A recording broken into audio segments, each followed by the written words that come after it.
Hola, físico-maníacos. Continuamos con el tema de gravitación. En concreto ahora vamos a ver cómo se define y cómo se calcula la velocidad orbital.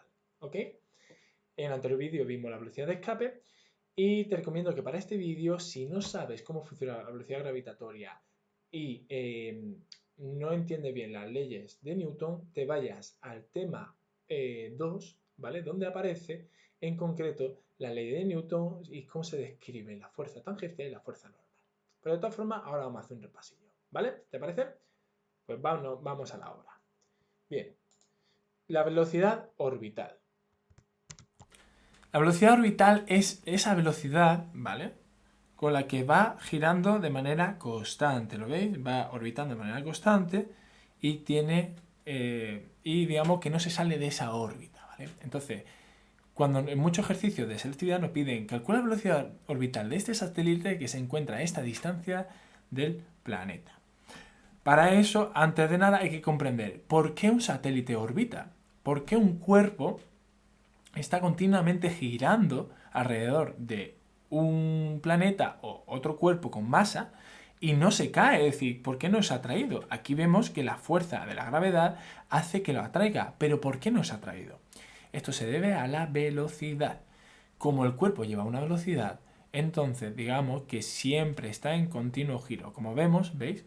Es decir, la fuerza de la gravedad la atrae hacia aquí y lo que hace es desviar la dirección del satélite. Vemos que aquí la velocidad en cada punto, ¿vale? Y esto es importante, la velocidad que tiene el satélite en cada punto es la recta tangencial a cada punto de la órbita o de la circunferencia. ¿Ok? Y esto sucede para, aunque sea la órbita circular, sea elíptica, sea lo que sea, ¿vale? Siempre la velocidad que lleva el satélite es perpendicular, es tangencial a la órbita que realiza. Bien.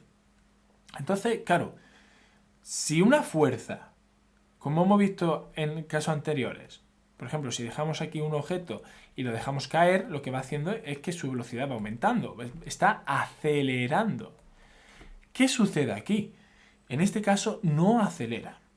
Y la cuestión es, ¿por qué no acelera? Se debe a que la fuerza gravitatoria no se comporta como una fuerza tangencial, sino como una fuerza normal. Para eso hay que recordar las leyes de Newton, ¿vale? La ley de Newton nos decía que la fuerza era igual a la masa por la aceleración, ¿cierto? Muy bien. Pero recordamos del tema anteriores que la aceleración podía ser de dos maneras. Podía ser tangencial o normal. Tangencial si el movimiento del cuerpo es en esta dirección.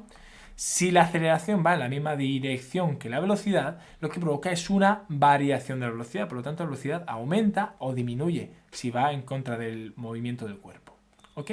Pero ¿qué sucede aquí? Aquí vemos que esta aceleración que provoca el planeta Tierra es perpendicular. Es perpendicular. ¿Lo veis? Ahí está. Por lo tanto, no es una fuerza tangencial, no. Es una fuerza normal. Porque lo acelera de manera normal, vamos a decir. ¿Por qué se llama norma? Porque es perpendicular a la velocidad. ¿Vale? Lo único que influye esta fuerza es en el cambio de la dirección. Por lo tanto, podemos decir que como solo cambia la dirección, la fuerza normal solo cambia la dirección de la velocidad, ¿vale? La velocidad permanece constante en este movimiento, siempre así, constante, orbitando, ¿vale? Y claro, entonces la fuerza gravitatoria es una fuerza normal. ¿Cómo era la ecuación de la fuerza normal? Como vemos aquí, la fuerza normal, ahí está, era la masa por la aceleración normal. ¿Y cómo era la aceleración normal? La aceleración normal era v al cuadrado partido r. Ya explicamos que esta fórmula proviene de trigonometría a la hora de calcular cuál es el valor de esta aceleración normal en una trayectoria circular, ¿vale? No vamos a entrar en esa demostración, no la vamos a querer y punto. Va a haber bastante cosas a lo largo del curso que vamos a tener que dar un salto de fe, ¿vale? Porque podríamos demostrarlo, pero es que es bastante larga.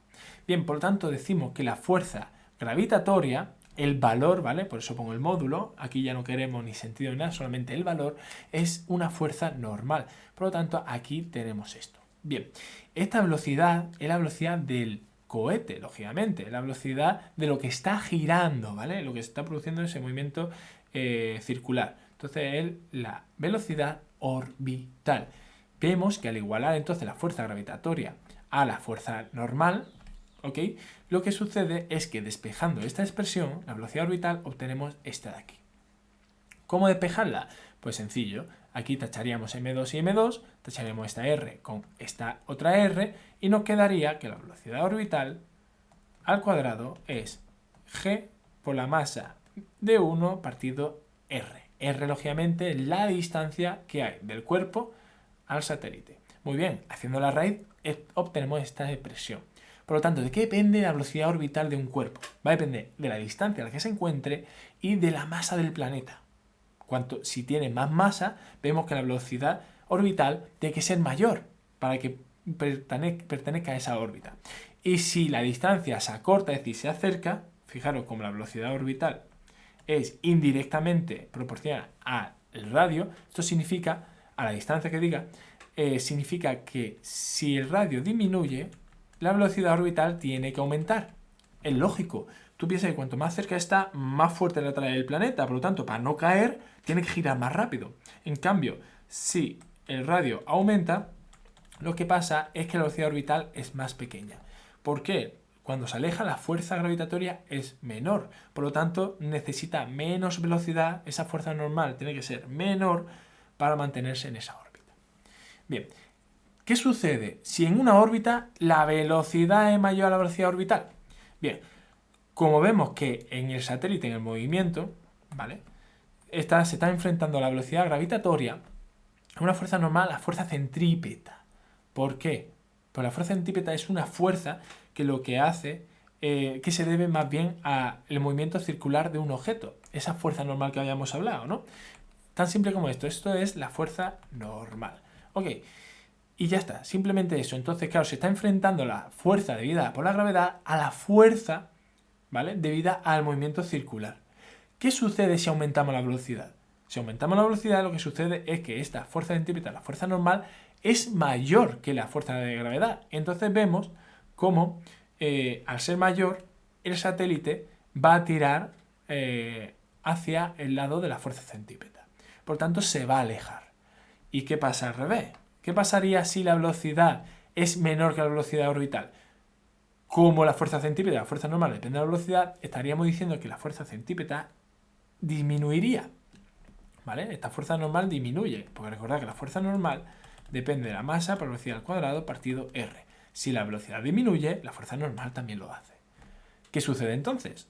Que como es menor, es decir, la suma de fuerza es menor que la fuerza gravitatoria, ¿vale?, entonces lo que haría es acercarse hacia la Tierra y caería hacia la Tierra.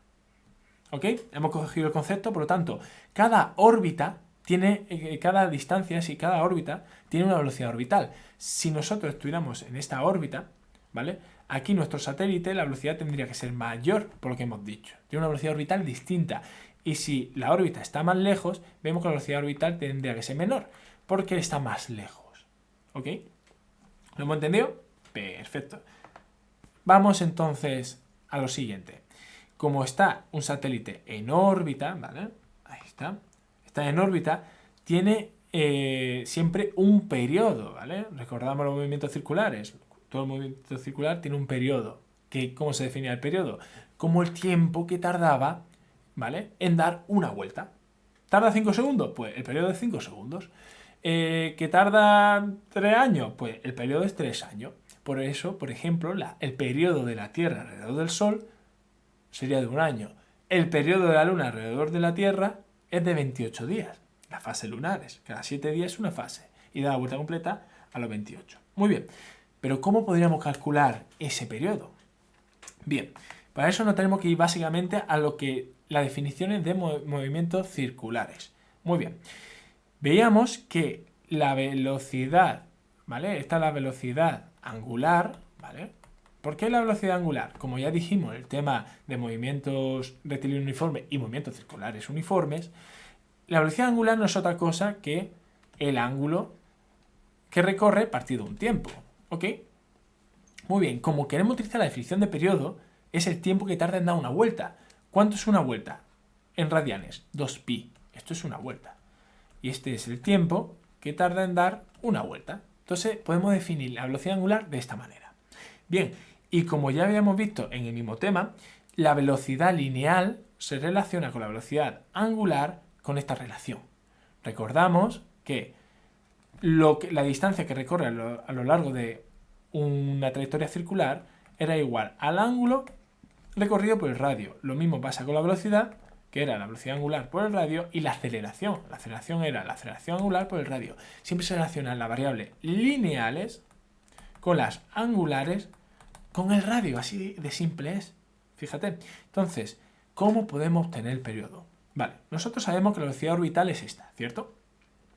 Pues vamos a cambiarla. Vamos a, en vez de poner velocidad orbital, vamos a ponerla en función del periodo. ¿Cómo hacemos eso? Pues eso lo hacemos simplemente de esta manera. Vemos aquí que como la velocidad orbital, la velocidad es la w por r, sustituimos la w aquí. Muy bien, y obtenemos esta expresión. Y como esto era igual a la velocidad orbital, lo igualamos a esto. Tenemos entonces esta expresión de aquí. Muy bien. Y entonces, fíjate, ya tenemos el periodo en función de r, de la masa del planeta, y y otra vez de la r. ¿Qué sucede? Pues lo único que tenemos que hacer es despejar. Como el periodo aquí está dividiendo, pasa multiplicando. Como está ahora multiplicando, todo esto pasa dividiendo. Y se nos quedaría de esta manera. Muy bien. Ya tenemos la ecuación del periodo. Pero vamos a obtener una expresión algo más bonita. Muy bien. Si nosotros lo elevamos al cuadrado, porque claro, la raíz nos molesta, ¿vale? Si lo elevamos al cuadrado, se eleva a ambos lados de la igualdad, ¿ok? Vemos que 2πr se elevaría al cuadrado, que sería 4pi al cuadrado r al cuadrado, y el denominador se eleva al cuadrado, por lo tanto el cuadrado con la raíz se nos va. Y nos queda gm partido de r. Recordad que esto, al final, la fracción grande es esta, y es como si tuviéramos una fracción arriba y una fracción abajo. Numerador del numerador con del denominador del denominador. Por lo tanto, esto se nos quedaría que la r se nos va arriba. R al cuadrado por r, r al cubo.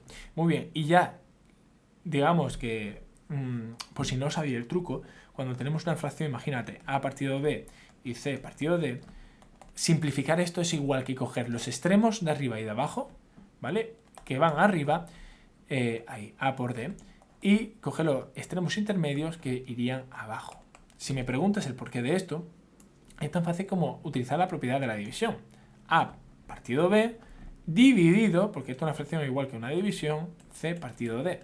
Y si lo utilizamos, fíjate que a por d queda arriba y b por c queda abajo, ¿vale? Pero yo explico este truco para que no tengáis que poner en forma de división, ¿vale?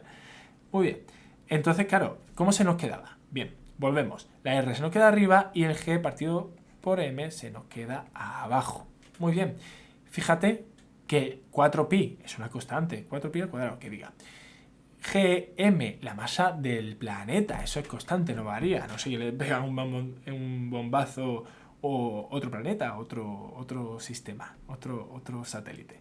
Muy bien, entonces como es constante vamos a despejarla, simplemente por despejarla. Y nos quedaría c al cuadrado es igual a 4pi al cuadrado g por m por r al cubo. ¿Os suena de algo esto? Esto es la ley de Kepler, la segunda ley de Kepler, que nos dice, que nos relaciona el periodo que tarda un objeto en hacer una órbita. Fijaros, por ejemplo, aquí está el Sol, está fuera de la Tierra. Nos relaciona el periodo que tarda en realizar una vuelta completa a esa órbita, dependiendo de la distancia, esa r, la distancia de la órbita. Y esto sirve tanto para órbitas circulares como para órbitas elípticas. Esto siempre se cumple.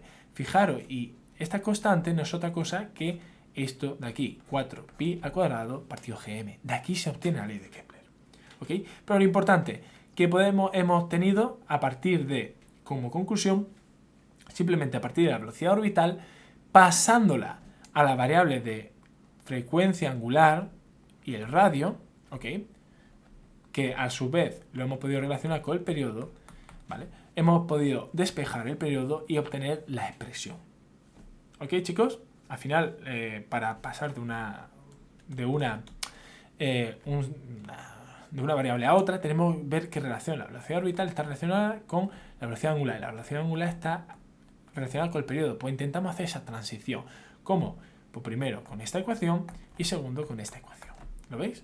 Utilizando esas ecuaciones llegamos a sustituir la velocidad orbital por la del periodo. Y ya utilizando esta última ecuación, ¿vale? La ecuación 3, es como hemos tenido la expresión final, que era 2πr partido raíz g por m partido de r. Ok, chicos, pues esto es todo. Espero que haya gustado. A ver. Y ahora, la teoría ya está. Vamos a ponerlo a la práctica. Bien. Velocidad orbital. Aquí nos dice un ejercicio simple, ¿vale? Dice, una sonda espacial de 3.500 kilogramos se encuentra en órbita circular alrededor de Saturno. Saturno, vamos a coger este color porque es el más parecido de Saturno. Siempre recordad, antes de empezar un problema, no hace falta hacer un dibujo súper bonito, simplemente un esquema que nos permita tener una idea ligera de lo que está sucediendo. Dice, se encuentra en órbita circular, por lo tanto dibujamos una órbita más o menos circular, ok, y dibujamos nuestro satélite. Bien, perfecto, genial. Y nos dice la masa del satélite es de 3.500 kilogramos. Y dice, realiza una revolución cada 36 horas. ¿Qué es una revolución? Con una revolución se refiere a una vuelta. Entonces nos está diciendo el tiempo que tarda en dar una vuelta. ¿Qué letra tenía, en qué letra en concreto era esa? ¿Qué definición concreta nos recuerda a esa expresión? Al periodo, el tiempo que tarda en dar una vuelta. Por lo tanto, sabemos que el dato que nos está dando es el periodo. Siempre tenemos que intentar traducir los datos que nos da el problema a las variables, a las letras. Esto es el periodo y esto es la masa del satélite. Muy bien. Y nos está preguntando A, la velocidad orbital y B, la energía mecánica que posee la sonda espacial. No es complicado, ¿bien? Para esto el problema nos tiene que dar siempre el radio del planeta, lógicamente, y bueno, en este caso no, pero siempre nos tiene que dar la masa del planeta. Es un dato que nos tiene que dar siempre, masa de Saturno. En este problema en concreto no lo da, pero es un dato que siempre se nos va a dar, ¿ok? Así que voy a buscarlo.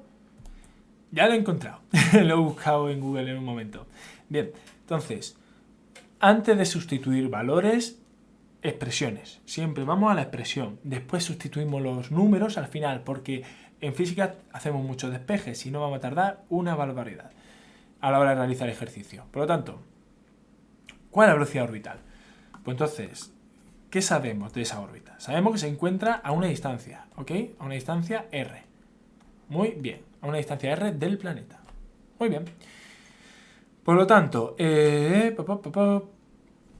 bien, sabemos que se encuentra a esa distancia r, entonces, ¿cómo calculamos la velocidad orbital?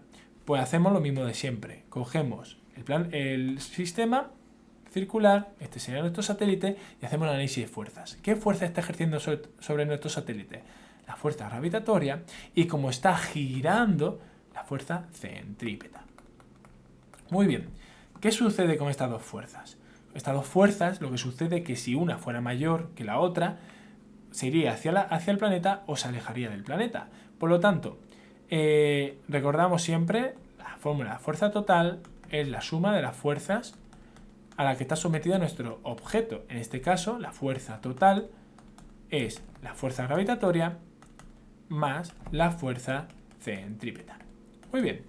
Como fíjate, recordad que la fuerza es una magnitud vectorial. Como tiene la misma dirección, podemos decir, claro, como está en la misma dirección, no hace falta escribir la componente, pero sí lo que tenemos que ver es si apuntan hacia el mismo lado o si apuntan en lados contrarios. Como vemos, apuntan en lados contrarios, por lo tanto vemos que la fuerza total es no la suma, sino se está restando, se están contrarrestando. Por lo tanto, es la fuerza de la gravedad menos la fuerza centrípeta. ¿Ok? Muy bien. Como está en órbita, no se acerca ni se aleja, eso quiere decir que la fuerza total es cero. Si no, tendría un movimiento, tendría una aceleración hacia acercándose al planeta o alejándose del planeta. Esto se debe a que, bueno, esa es la conclusión más bien. Es decir, como es cero, ¿qué nos está diciendo? Nos está diciendo que la fuerza gravitatoria es igual a la fuerza centrípeta. Aquí la tenemos. ¿Ok? Ahí está. Pues esa es la igualdad que utilizamos antes para poder obtener la expresión. Y ahora, como la fuerza gravitatoria es de Saturno por la masa del satélite, ¿vale? Como la fuerza gravitatoria es igual a la fuerza centrípeta, que recordamos que es una fuerza normal, ¿ok? Porque lo único que hace es provocar el giro, no acelera la sonda. Por lo tanto, ¿cómo era una fuerza normal? Pues era la masa de lo que gira, la masa del satélite, por la velocidad orbital, porque es la velocidad que está teniendo al orbitar continuamente, es constante, ahí está, al cuadrado partido de r, la distancia. Por lo que vemos, esta r y esta r son las mismas. Bien, vamos a simplificar esa expresión y vemos que este 2 se nos va con esta r, la masa del satélite se nos va con la masa del satélite y nos queda la misma expresión que hemos tenido teóricamente, con la masa de Saturno partido la distancia a la que se encuentra. Por lo tanto, para eliminar ya por último este 2, lo que hacemos es la raíz en ambos lados, el 2 con la raíz se nos va y nos queda g por la masa de Saturno partido r. ¡Tachán! Ya está, fíjate, la misma expresión. Y ahora la cuestión es, ¿sabemos la masa de Saturno? Sí, nos la da el problema. ¿Sabemos la velocidad orbital? No, es lo que nos están preguntando. ¿Y sabemos r? No, no lo sabemos. Por lo tanto, fijaros que tenemos una ecuación y tenemos dos incógnitas. Tenemos la incógnita velocidad orbital y tenemos la incógnita r. ¿Qué otra cosa podemos utilizar? Pues fíjate que lo que nos están dando es el periodo, así que podemos tirar por ahí.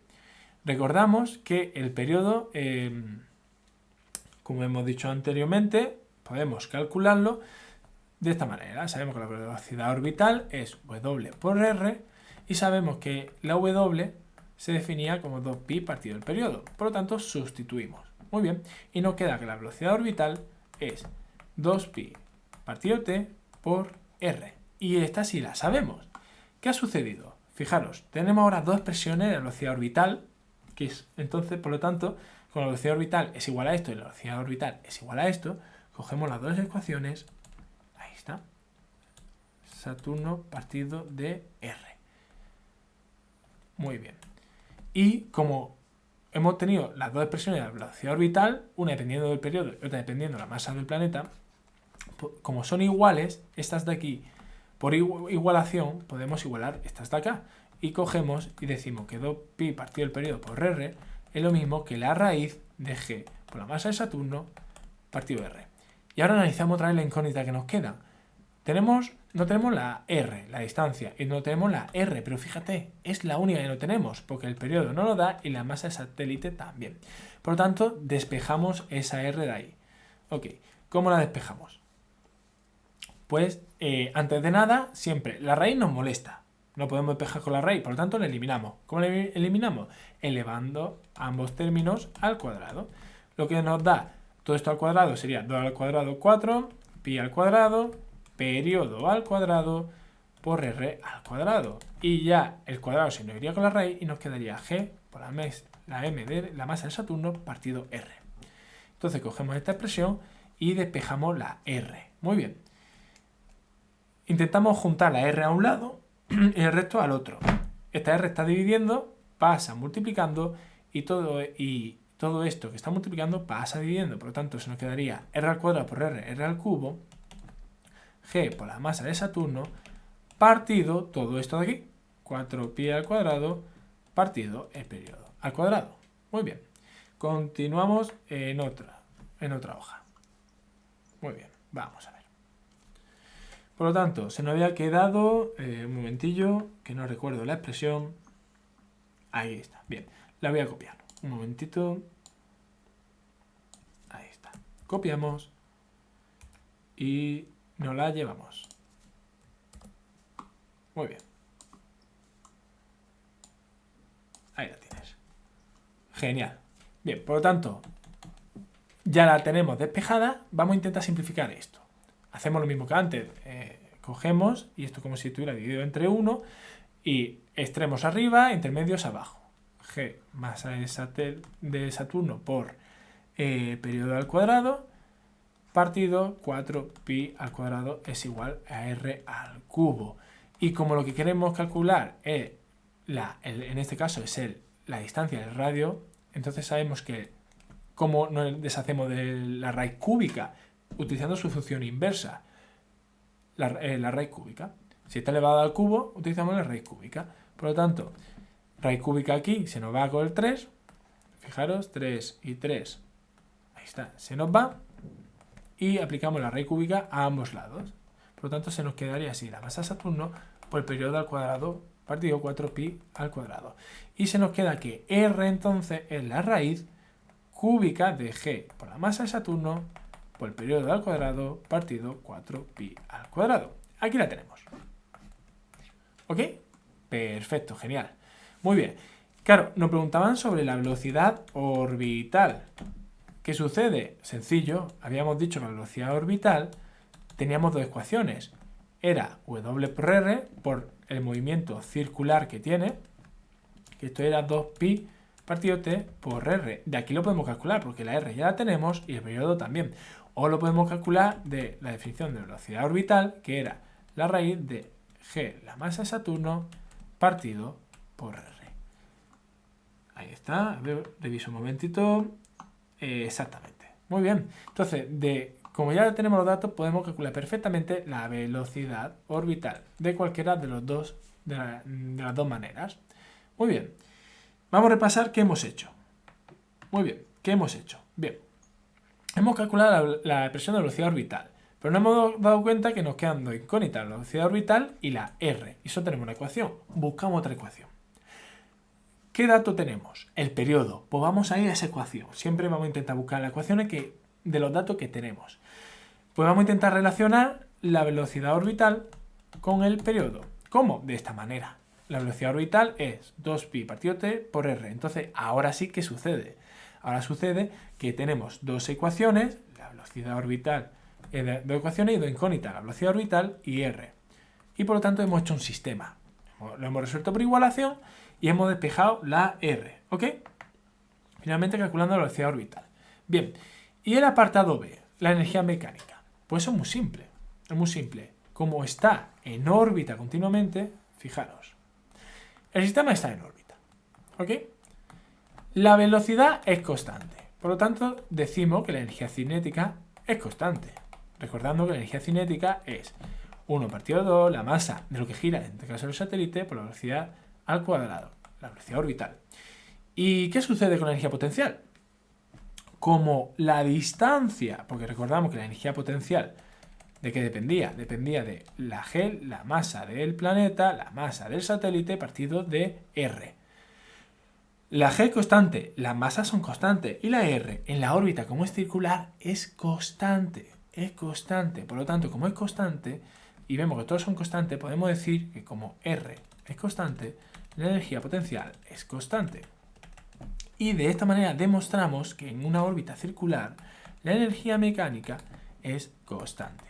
Aunque esto siempre sucede, aunque no sea circular, sea elíptica, porque siempre se va a compensar la energía cinética con la energía potencial porque el sistema es conservativo. Si alguien gana energía es porque alguien se la ha dado y al revés, ¿vale? Entonces, energía cinética más energía potencial. Muy bien. ¿Y en qué se nos queda esto? Pues simplemente, ¿cómo calculamos la energía mecánica? Fácil. La energía cinética es 1 partido 2 la masa del satélite que nos la da por la velocidad orbital que hemos calculado en el anterior apartado. Y la energía potencial, que simplemente sustituimos Gm por m partido r. Y el radio ya lo habíamos calculado. Aquí lo tenemos. Entonces, al tener todos los datos, sustituimos y obtenemos el valor de la energía mecánica. ¿Ok, chicos? Bien, pues ahora esto es todo.